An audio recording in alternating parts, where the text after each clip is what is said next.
చదువుతో పాటు extra curriculum లోక జ్ఞానాన్ని నేర్పిస్తుంది future spark international school.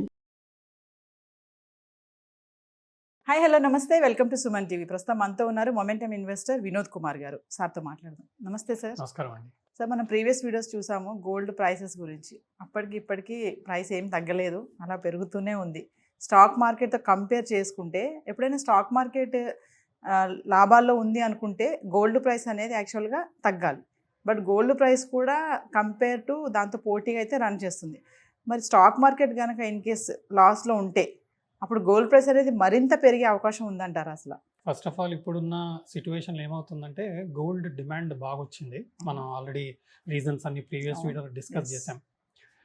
So stock మార్కెట్లో కరెక్షన్ వచ్చింది అనుకోండి, లేదంటే సెల్లింగ్ వచ్చింది అనుకోండి, ఫండ్స్ లిక్విడేట్ చేస్తున్నాం. మనం లిక్విడేట్ చేస్తున్నప్పుడు ఆ అమౌంట్ ఎక్కడికి వెళ్తుంది?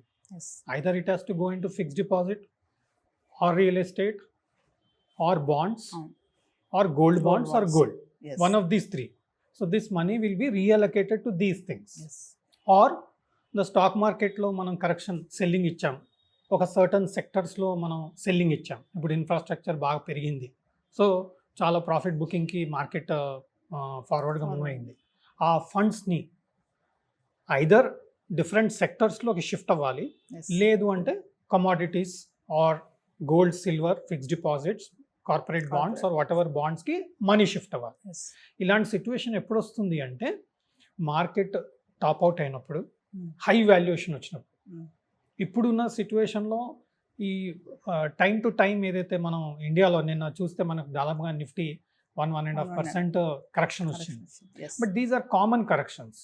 ఈ బుల్ మార్కెట్లో ఎప్పుడు కంటిన్యూస్గా పైకి ఏం వెళ్ళదు, మధ్యలో సింపుల్గా కరెక్షన్స్ వస్తూ ఉంటాయి. బట్ ఈ కరెక్షన్స్ మనం ఆపర్చునిటీగా చూడాలి. కొంతవరకు ఈ ఫండ్స్ ఇప్పుడు బుల్లిష్ మోడ్లో ఉన్న గోల్డ్, సిల్వర్కి వెళ్ళే అవకాశం ఉంది.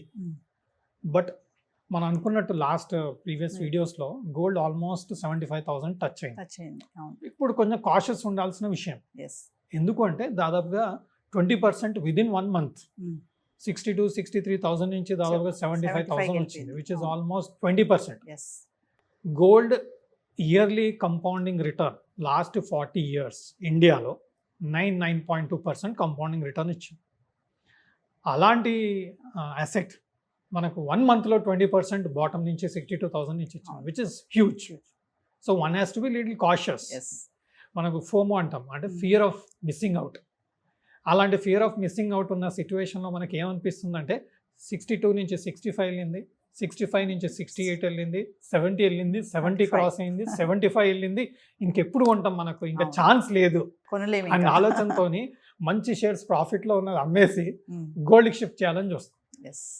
లేదా లాసెస్లో ఉన్న స్టాక్స్ ఇంకా పెరగదు అన్న అవకాశం ఉన్నప్పుడు సరే ఇందులో లాస్ బుక్ చేస్తాం, గోల్డ్ అయితే బాగుంది కదా అని చెప్పి మనం గోల్డ్కి షిఫ్ట్ అవుతాం. బట్ ఇలాంటి సిచ్యువేషన్లో గోల్డ్కి షిఫ్ట్ అవ్వడము from a trading perspective is not a suggestible idea. Because 62, 63 నుంచి 75 వెళ్ళి మేబీ ఇంకొక 5,000, 6,000 ఇన్ ద షార్ట్ టర్మ్ వెళ్ళొచ్చు. బట్ 75 నుంచి మీకు స్కోప్ ఆఫ్, అంటే మనం ఏమంటామంటే మార్జిన్ ఆఫ్ సేఫ్టీ అంటాం. మార్జిన్ ఆఫ్ సేఫ్టీ అంత లేదు. 75,000లో కొన్నాం అనుకోండి, మేబీ 5,000, 6,000 షార్ట్ టర్మ్లో వెళ్ళొచ్చు ఇంకా హయ్యర్. బట్ బాటమ్ సైడ్ మీకు 10,000 to 12,000. సో రిస్క్ రివార్డ్ అంటాం మనం. రివార్డ్ 5,000 ఇమీడియట్గా కనిపించచ్చు, బట్ రిస్క్ అనేది 10,000 to 12,000 డౌన్ సైడ్ ఉంది. So it doesn't make sense to go and trade or short term పర్స్పెక్టివ్తో మనం గోల్డ్లో ఇన్వెస్ట్ చేయడం అనేది నాట్ సజెస్టబుల్. మేబీ మనం బెటర్ సెక్టర్స్ ఇంకేది ఉంది, బెటర్ ఆపర్చునిటీ ఏముంది, ఓకే నేను ప్రాఫిట్ బుక్ చేశాను లేదా లాస్ బుక్ చేశాను, ఈ ఫండ్స్ని నేను కొంచెం వైజ్గా ఈ తప్ప వాడాలి అనుకుంటున్నాను, ఎందులో మొమెంటమ్ ఉంది, ఎందులో యాక్షన్ ఉంది, ఎందులో బెటర్ వాల్యుయేషన్ ఉంది, అందులో ఫోకస్ కనిపిస్తుందా, అందులో మనం షిఫ్ట్ అయితే బెటర్గా మనం చూడొచ్చు.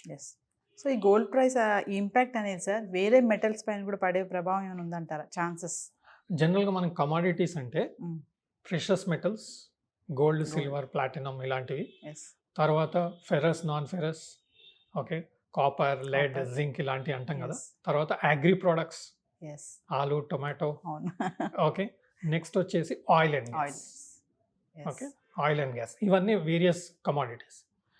నా గోల్డ్ అండ్ సిల్వర్ అనేది కొంతవరకు మనకు కొన్ని అప్లికేషన్స్, ఇండస్ట్రియల్ అప్లికేషన్స్ ఉన్నా కానీ మేజర్గా ఫెరస్, నాన్ ఫెరస్ ఇవి ఎక్కువగా కన్జంప్షన్ ఉంటుంది. అవును.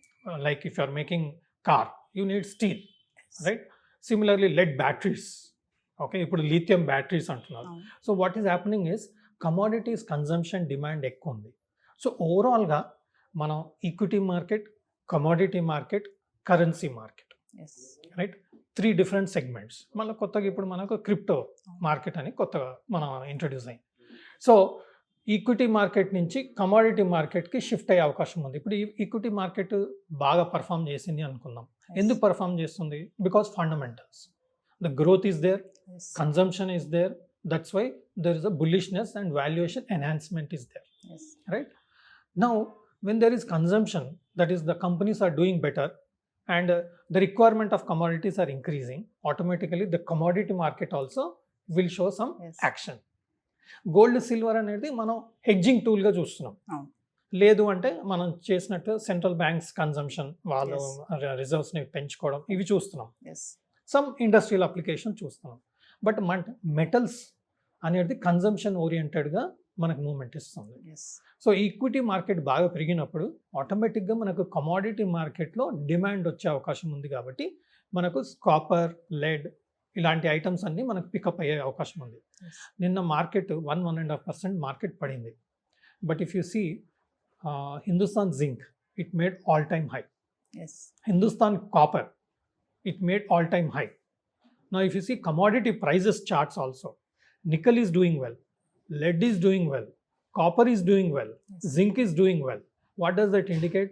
That all base metals అన్ని పికప్ అయ్యే అవకాశంలో మొమెంటం కనిపిస్తుంది. Yes. ఎందుకంటే కన్సంప్షన్ ఇంప్రూవ్ అవుతుంది, వీటిలో కూడా డిమాండ్ ఇంక్రీజ్ అవుతుంది, కాబట్టి వీటిలో కూడా ప్రైజెస్ పెరుగుతుంది. Yes.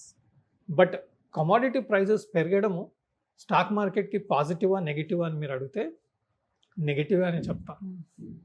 ఎందుకు అంటే కమోడిటీ ప్రైజెస్ పెరిగాయి అనుకోండి, Mm. కార్ ప్రైస్ పెరిగిపోతుంది కదా, అవును. స్టీల్ కన్సంప్షన్, ఖచ్చితంగా. రైట్? లెడ్ ప్రైస్ పెరిగింది అనుకోండి, లెడ్ బ్యాటరీస్ ప్రైస్ పెరిగిపోతుంది కదా. అవును. అప్పుడు లెడ్ బ్యాటరీస్ తయారు చేసే వాళ్ళ లాభాలు తగ్గిపోతాయి కదా, Yes. ఎందుకంటే they cannot pass on completely on the customer. Yes. Lead price 10% పెరిగింది అనుకోండి, కస్టమర్కి కూడా నేను 10% పెంచుతా అంటే కన్సంప్షన్ తగ్గిపోతుంది. అవును.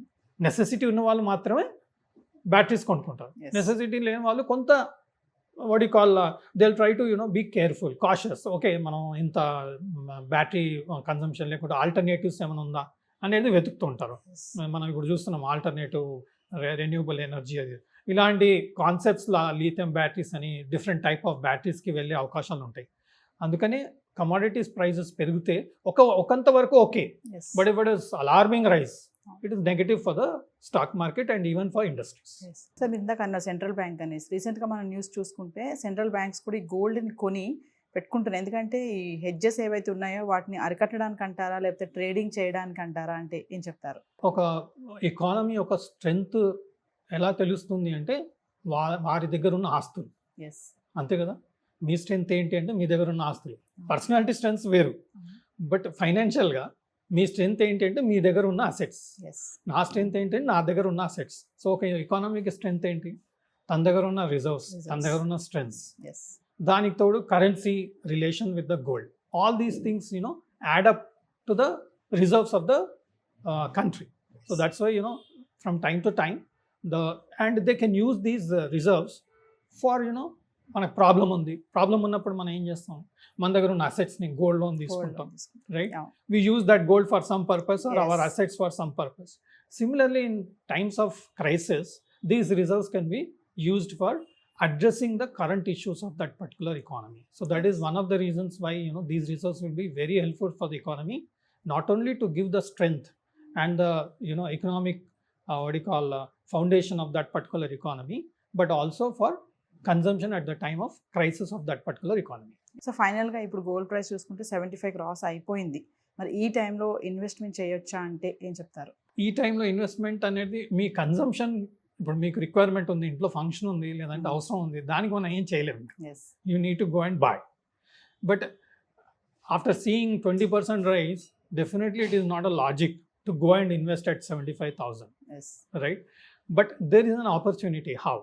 ఎప్పుడైతే 20% ప్రైస్ పెరిగింది అనుకోండి, there will be some sort of reaction. Yes నిన్న మనకు I think last 1 hour market movement in the night when I saw there is a huge dip especially in silver. దాదాపుగా సిల్వర్ ఎంసీఎక్స్లో I think 77,500 వరకు వెళ్ళి 87,500 వరకు వెళ్ళింది. అక్కడి నుంచి క్లోజింగ్ 84,500, అంటే 3,000 points silver prices fallen down, which is almost 5% in just 1 hour, right? So it is not suggestible to go and jump and buy at this point. Use the dip to buy.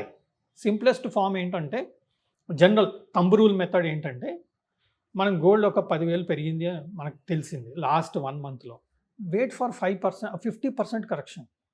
That is a thumb rule. Okay, 10,000 పెరిగింది, let's wait for 5,000 correction. You can start accumulating from there. Yes Or even there will be some trading opportunity if you're a very good trader. You know exactly identifying all the parameters where you should buy. Accordingly, you can consider buying as a trading perspective or accumulating when it corrects 50%. That means it should be somewhere around from 70,000. I feel it's a good time for accumulating gold. I'm talking about physical price. So చూసుకుంటే గోల్డ్తో compare చేసి silver price కూడా ఎందుకు అంతలా పెరుగుతుంది అంటారు? గోల్డ్కి silver అవినాభావ సంబంధాలు ఉంటాయి. గోల్డ్ పెరిగితే ఇది కూడా ప్రెషియస్ మెటల్ కాబట్టి మనం ఒక వీడియోలో కూడా డిస్కస్ చేసాం సిల్వర్ గురించి. There is a impact of gold on silver. Not only this, silver is again not only precious metal, it is also being consumed hugely in some products.